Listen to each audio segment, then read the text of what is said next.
The starship Swift Claw drifted silently through the darkness of space, its predatory form barely visible against the backdrop of distant stars. Captain Bluescale stood on the bridge, his scaled hands clasped behind his back as he watched the small transport vessel through the main view screen. "Are you certain it's a human ship, First Officer?" Bluescale asked, his tail swishing with excitement.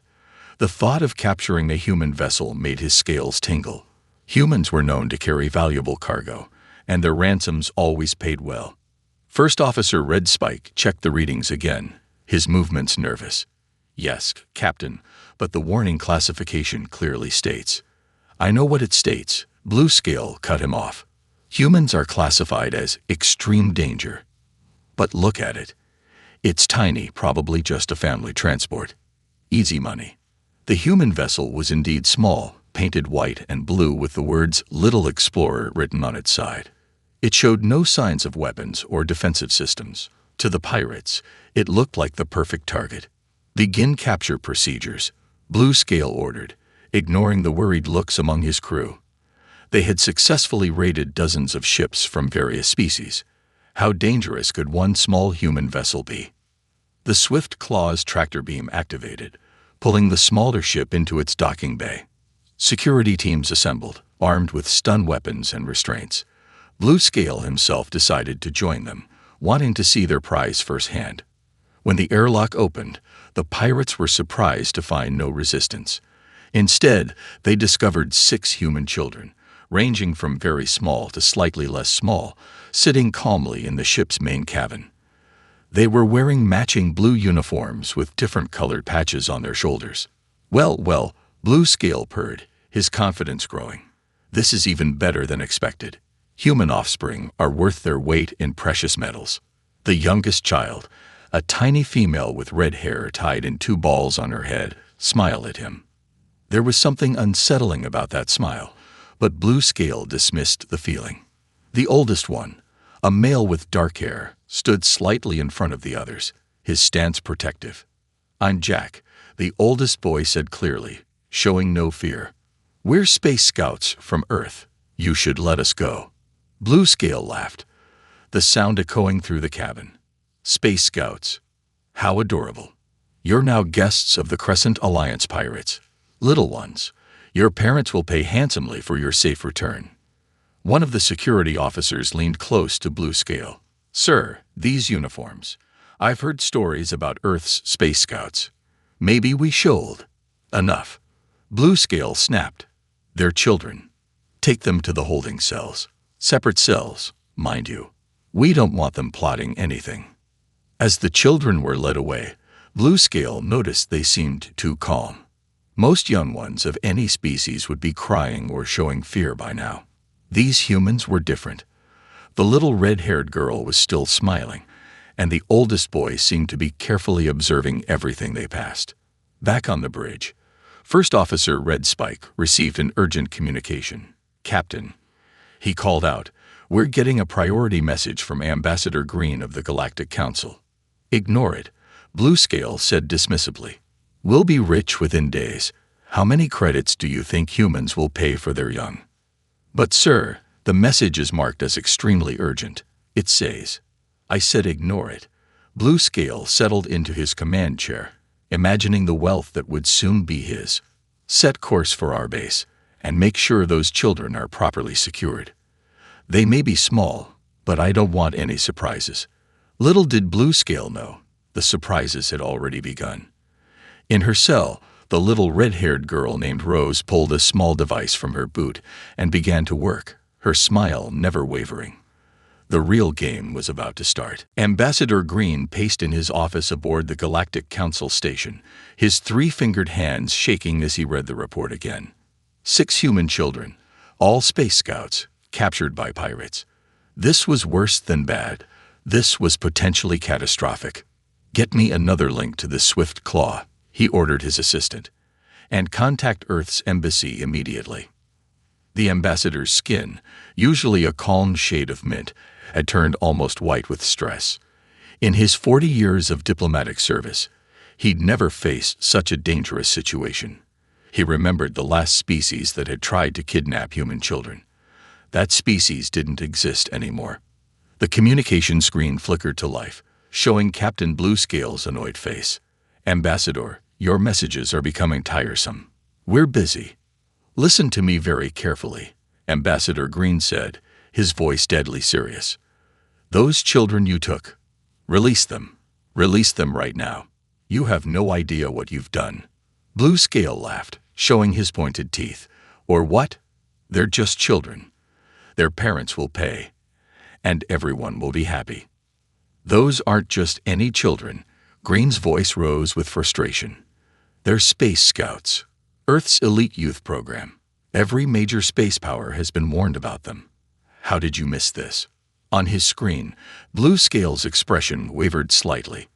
"They're wearing uniforms, yes. So what? They're still just small humans."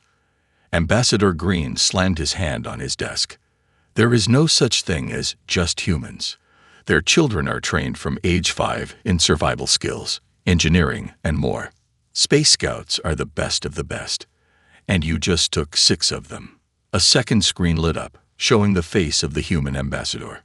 Her expression was calm, but her eyes were cold.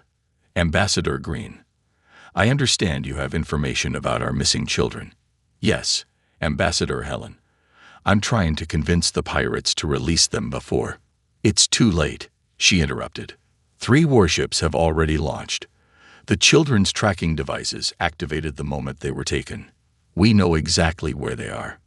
Bluescale's scales turned a pale blue. "Tracking devices? Our scanners didn't detect any." "Of course they didn't," Ambassador Helen said coolly. "Those are next-generation quantum trackers developed by last year's Space Scout Science Fair winners. Your scanners are, 5 years old?" Ambassador Green watched as the reality of the situation finally started to sink into Bluescale's expression. The pirate captain's tail had stopped moving, and his throat scales were fluttering in distress. "The children's parents have already filed an official response with the Galactic Council," Ambassador Green added. "Do you know what humans do to protect their young? Have you studied Earth's history at all?" Bluescale swallowed hard. We can release them right now. No ransom needed." "As I said, it's too late." Ambassador Helen's voice was like ice. "The warships will arrive in 6 hours. You have 1 hour to surrender. After that, we take action." But they're just sitting quietly in their cells," Bluescale protested weakly. "They haven't even tried to escape." Ambassador Green wanted to bang his head against the wall. "If they're sitting quietly, that means they're already executing their plan. Space Scouts are trained to keep calm and think strategically. Check your ship systems. Check them right now." As if on cue, the lights behind Bluescale flickered. The pirate captain's eyes widened in sudden fear. I need to go check something," he said quickly, and his screen went dark. Ambassador Green turned to face the human ambassador. "I'm sorry we couldn't prevent this. I've been trying to reach them since I first heard." "Don't worry, Ambassador," she smiled slightly. "The children are in no danger. They're probably having the time of their lives. It's the pirates I'm worried about."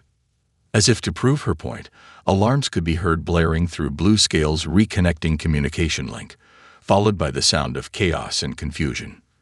The game of cat and mouse had begun, but the pirates were just realizing they weren't the cats they thought they were.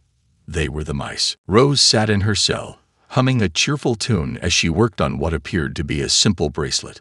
The guard outside shifted uncomfortably every time she smiled at him. He couldn't understand why this tiny human child seemed so happy about being captured. "What are you making?" the guard finally asked, his curiosity getting the better of him. "Oh, just a friendship bracelet," Rose replied, her smile growing wider. "Would you like one? I made lots in Space Scouts."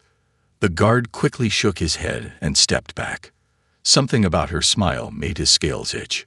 3 cells down, Jack sat cross-legged on his bunk, appearing to meditate. In reality, he was mentally mapping every turn, every corridor, and every security checkpoint they passed.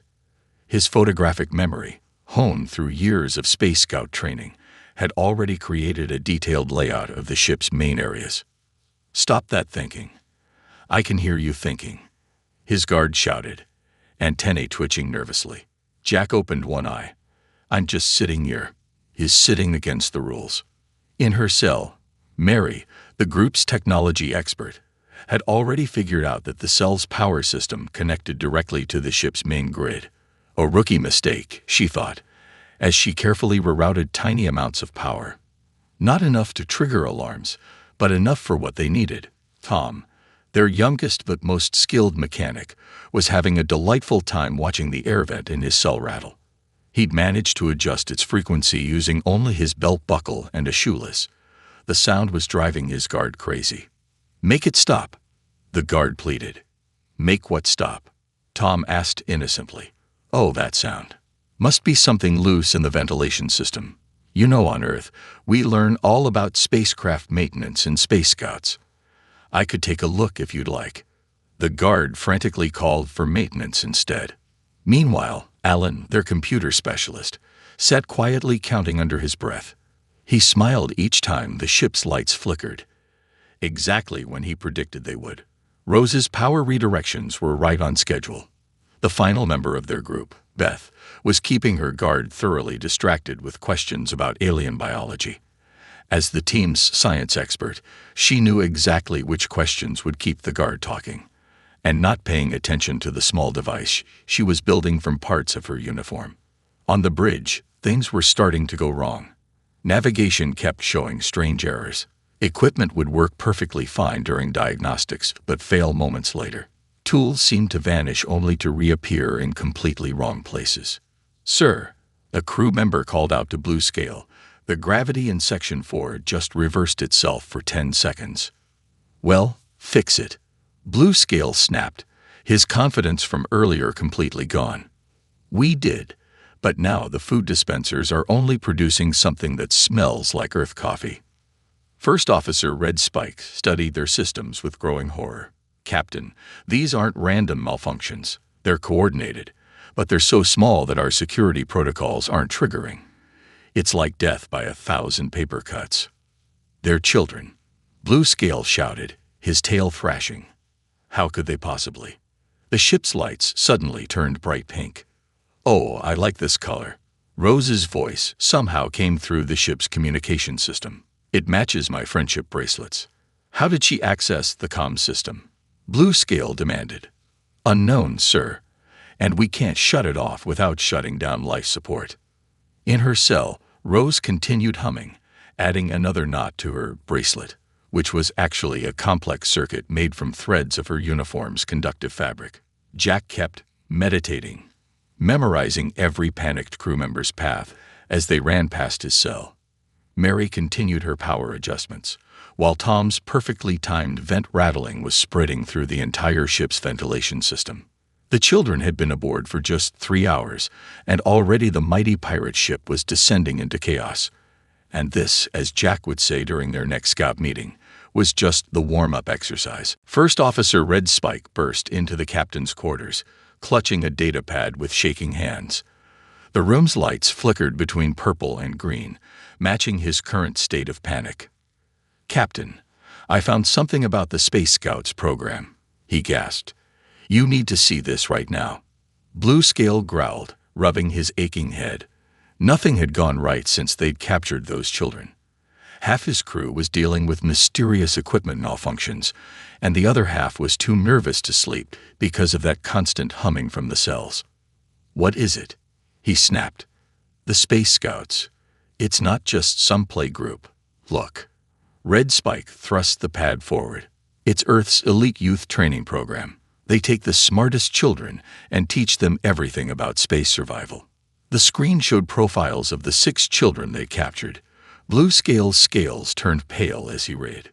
Jack, age 12, team leader, perfect memory, expert in tactical planning and survival strategies, won first place in the global strategy competition. Mary, age 11, technology specialist, can build a working computer from scrap parts, youngest ever hacker to be hired, legally, by Earth's Defense Force to test their systems. Rose, age 8, electronics expert, created a new type of space communicator using only recycled materials. known for always smiling while solving problems. Tom, age 9, engineering prodigy, can take apart and rebuild any machine. Once fixed a shuttle's engine during a field trip while in space, using only his lunchbox materials. Beth, age 11, science specialist, knows more about alien biology than most adult scientists, has 3 patents for new medical devices. Ellen, age 10, computer systems expert, developed a new ship navigation program that's now used by Earth's fleet. Can talk to computers like their friends. Sir, Red Spike whispered, these aren't normal children. They're like tiny specialists. As if to prove his point, the ship's artificial gravity suddenly reversed itself. Everything not bolted down, including Blue Scale and Red Spike, floated up to the ceiling. Oops. Sorry about that. Tom's young voice came through the speakers. I was just trying to fix your gravity generators. They're really poorly maintained, you know. How did he access the gravity controls from his cell? Blue Scale shouted. That would be my fault. Mary's voice joined in. Your security systems are really outdated. I got bored and rewrote them. They're much better now. Better? Red Spike asked, still stuck to the ceiling. Oh yes, Rose chimed in cheerfully. Now they only work for us. Isn't that neat? Blue Scale managed to grab his emergency communicator. Security. Check the cells immediately. About that, Jack's calm voice responded instead of security. Your security team is currently locked in the break room. Beth convinced them there was a dangerous bacteria outbreak. They're all disinfecting themselves with cleaning supplies. Don't worry, though, Beth added.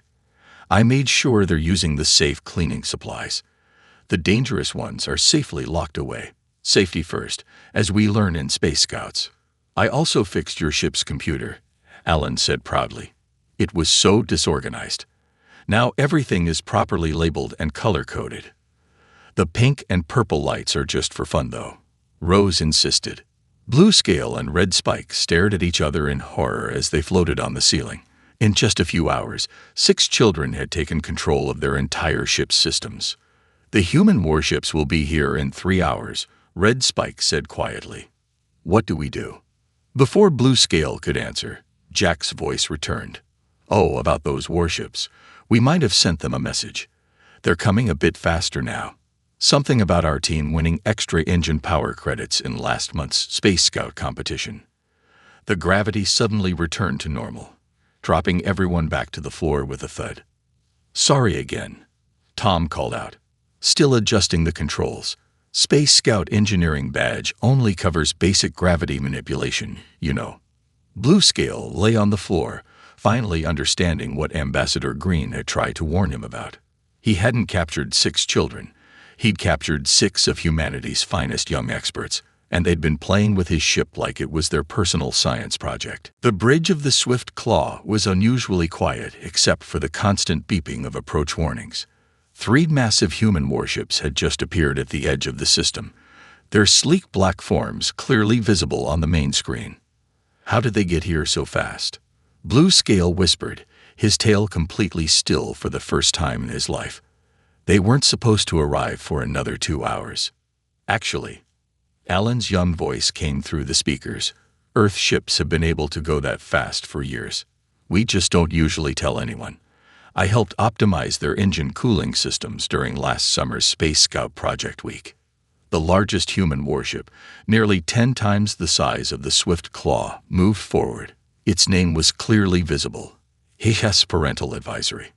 That's my mom's ship, Rose said cheerfully through the comm system.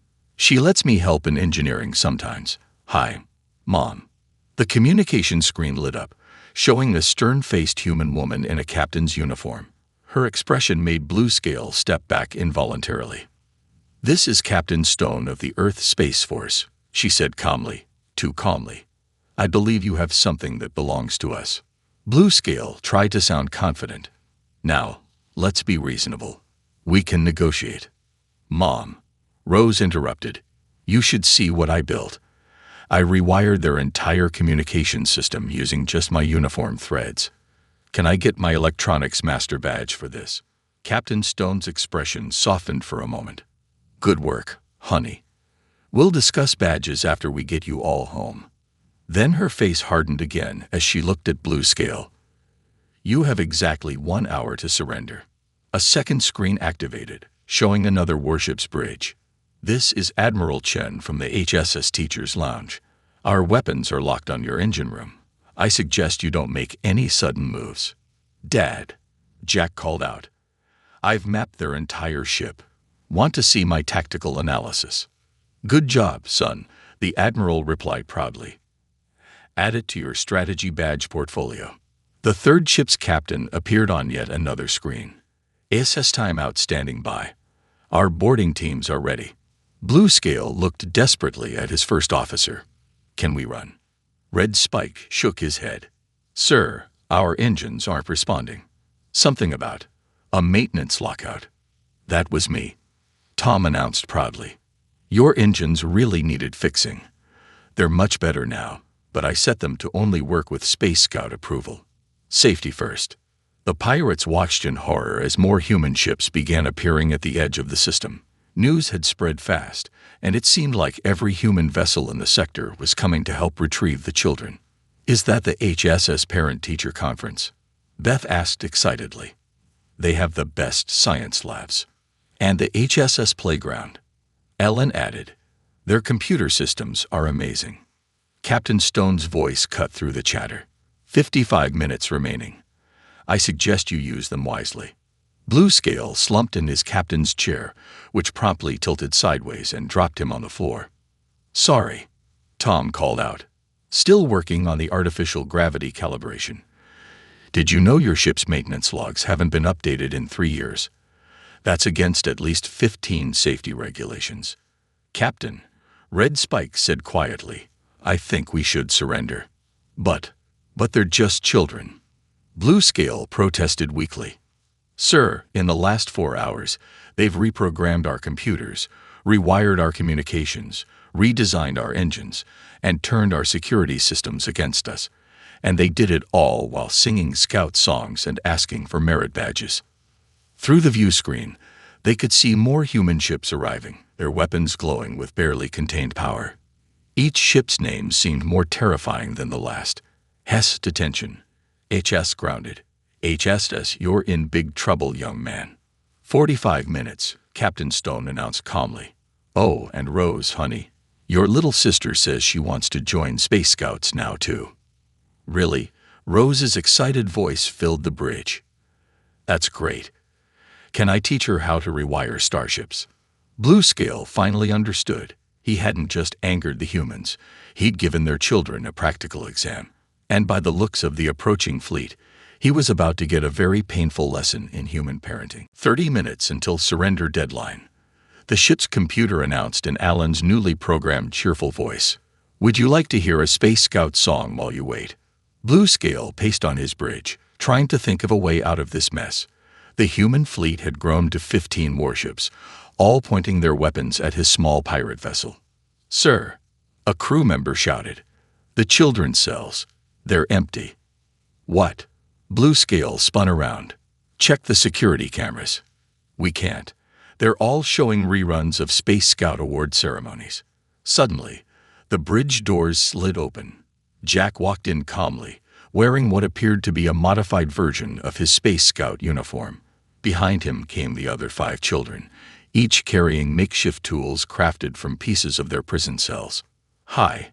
Rose waved cheerfully, still wearing her friendship bracelet that now glowed with power. We got bored waiting, so we thought we'd come visit. Bluescale reached for his weapon, but found it wouldn't work. None of the crew's weapons would. Oh, those. Mary twirled a small device in her hand.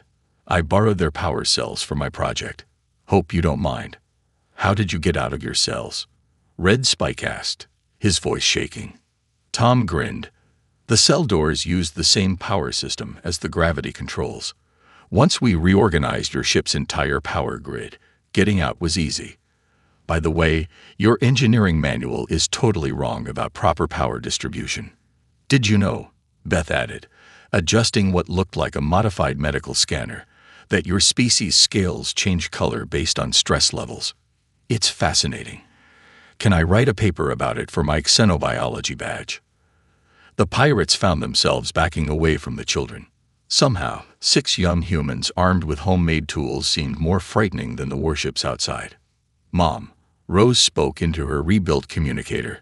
"We're on the bridge now. Jack says to tell you Operation Show, and tell is complete." "Good work, sweetie." Captain Stone's voice came through the main speakers. "Admiral Chen, they're ready for Phase 2. The pirates watched in horror as their ship's systems began shutting down one by one. Screens flickered with lines of code as Alan worked on a makeshift terminal. "I'm just cleaning up their computer systems before we go," he explained. "Their security was so bad it was making me sad. Everything's locked down except life support and basic gravity," Mary reported, checking her devices. "Though Tom's gravity fixes are working great." "Thanks." Tom beamed. "I used the maintenance guidelines from my engineering safety badge requirements." Jack stepped forward, looking at Blue Scale. "Captain, you have 2 choices. 1, you surrender now, and we'll make sure the human fleet doesn't destroy your ship. 2, well, my dad's ship has some really big guns." "You're just children," Blue Scale protested. "How did you do all this?" "Space Scouts teaches us to be prepared," Jack shrugged. "Plus, this was way easier than last month's survival training. Remember when we had to build a spaceship from scratch, Rose?" "That was fun." Rose nodded. "But this was better. I've never rewired a whole pirate ship before." Through the windows, the human warships moved closer. The HSS Parental Advisory's weapons glowed brighter. 20 minutes to surrender deadline. Alan's cheerful computer voice announced. Would anyone like to hear about Space Scout achievements throughout history while waiting? Blue Scale looked at his crew, then at the children who had completely taken over his ship, and finally at the fleet of human warships outside. He slowly raised his hands. "We surrender," he said quietly. "Yay." Rose jumped up and down. "Mom, they surrendered. Can we keep the ship? I promised to teach my little sister about rewiring." "No, honey." Captain Stone's voice had a hint of amusement. "But I'm sure the Space Scout Museum would love to have it as an exhibit. How not to kidnap human children. A lesson in poor life choices." The children high-fived each other as boarding teams from the human ships began arriving.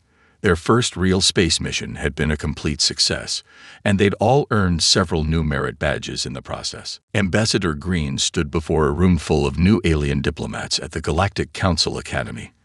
Behind him, a large screen showed images of the now famous Swift Claw incident. "And that, young diplomats," he said, gesturing to the images, "is why the Human Children Protection Act was created. The incident you're seeing happened just 3 months ago." The screen showed pictures of 6 smiling Space Scouts receiving medals from Earth's government. Next to that was an image of the Swift Claw, now permanently docked at the Space Scout Museum as its most popular exhibit. But they were just children. A young diplomat from the Crystal Worlds protested. How did they defeat an entire pirate crew? Ambassador Green smiled. "That's exactly the mistake Captain Blue Scale made. On Earth, children aren't just smaller versions of adults. They're carefully nurtured, educated, and trained, especially their Space Scouts." He clicked to the next slide, showing Rose's famous friendship bracelet that had rewired an entire ship's communication system. This simple-looking device is now studied in advanced engineering classes across Earth, made by an 8-year-old using only threads from her uniform. She got her electronics master badge for it.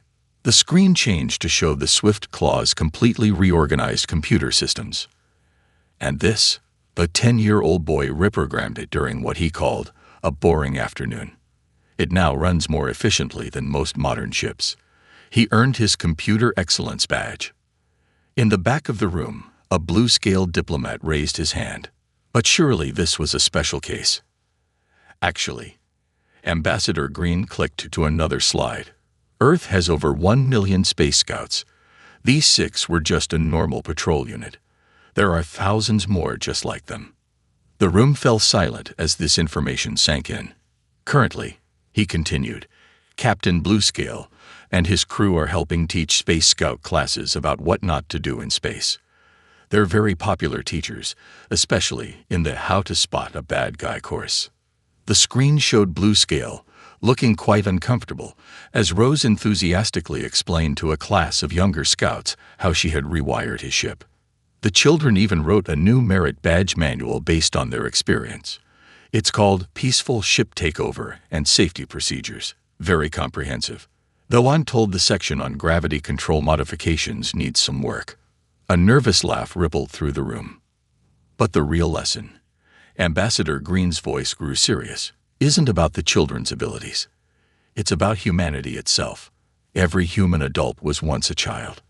Every human remembers being young, learning, growing. They protect their children with a fierceness that no other species can fully understand. He showed the final image.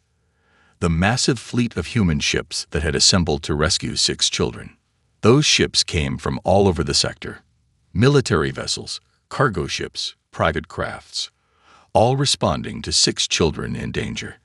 The captain of the HS Timeout was supposed to be on vacation. He came anyway. The HSS Parent-Teacher Conference was in the middle of a diplomatic mission. They dropped everything.